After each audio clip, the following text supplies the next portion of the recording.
Sebelum saya mulakan cerita, tolong saya untuk subscribe channel ni dan aktifkan notification supaya tidak terlepas dengan video yang seterusnya. Kisah Silat Kalimah adalah sebuah cerita panjang yang berakar daripada warisan lisan dan rekod sahih.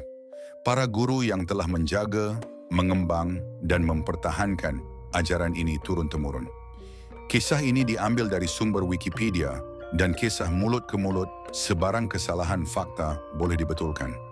Segalanya bermula ratusan tahun dahulu ketika seorang pendakwah dan saudagar Arab bernama Syekh Abdullah Rafa'i Qibrari yang juga dikenali sebagai Syekh Tajred singgah di bumi Qalha atau Kedah Darul Aman.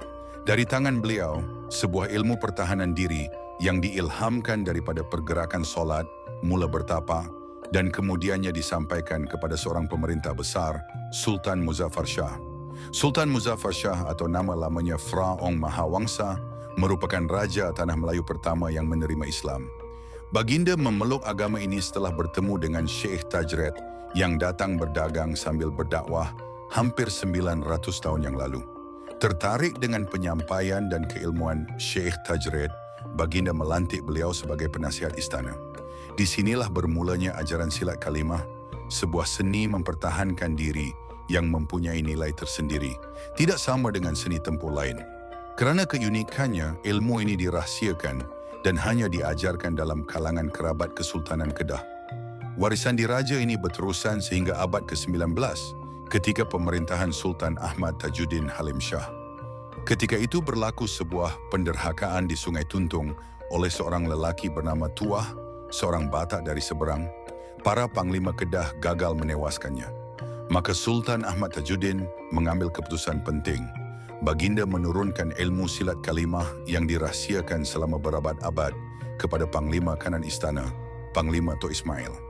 Dalam masa 44 hari sahaja, Panglima Tok Ismail berjaya menghatamkan ilmu ini dan akhirnya berjaya menangkap Tuah.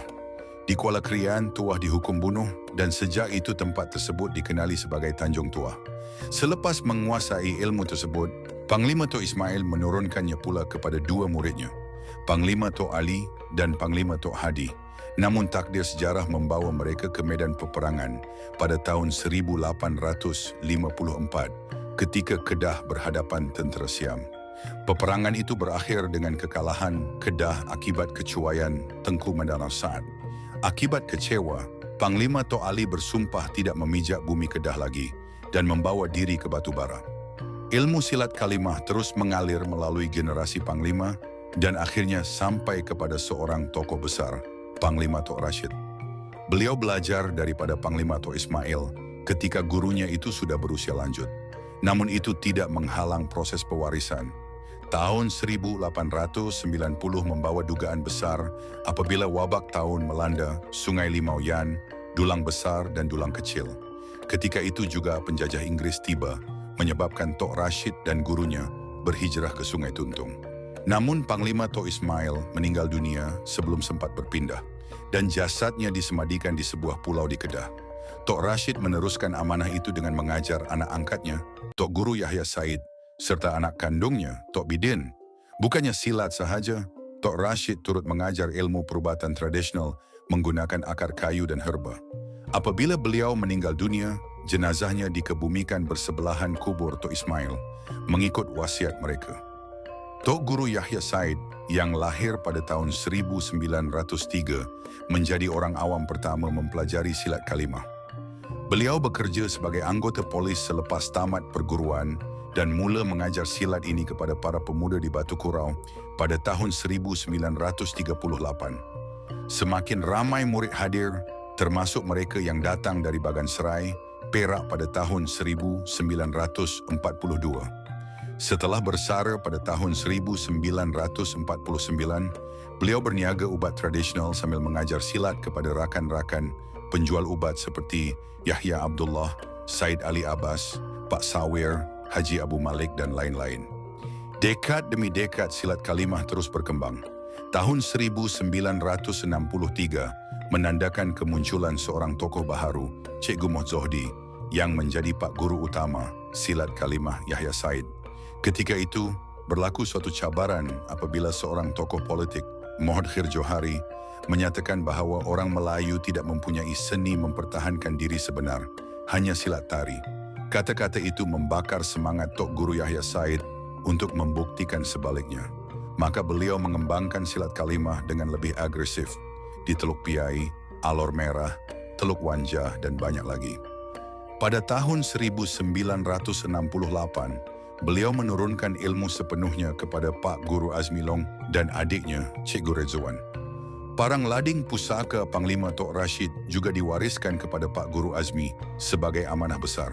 Silat kalimah semakin kukuh apabila pada 1973, Tok Guru Yahya Said membuat demonstrasi dalam Konvensyen Silat Melayu Malaysia di USM. Beliau menerima gelaran Mahaguru dan daripada situ silat kalimah mendapat perhatian Angkatan Tentera Malaysia. Tahun 1974,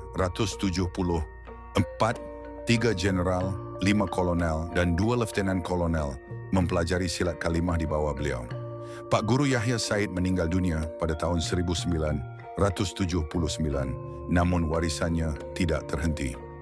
Pak Guru Azmi Long meneruskan perjuangan sehingga pemergiannya pada tahun 2004. Selepas beliau, generasi ketiga diteruskan oleh Pak Guru Osman Shiji Mohsidek atau Cikgu Poi yang lahir pada tahun 1953 dan masih aktif membuka gelanggang serta mengajar hingga kini. Begitulah perjalanan panjang silat kalimah dari Istana Kesultanan Kedah, turun kepada para panglima, kemudian kepada seorang polis kampung. Seterusnya berkembang menjadi ilmu bela diri Islam yang dihormati di seluruh Malaysia. Warisan ini terus hidup melalui murid-murid, guru-guru dan para pewaris yang memegang satu amanah besar. Silat aku silat kalimah, aku silat dalam kalimah.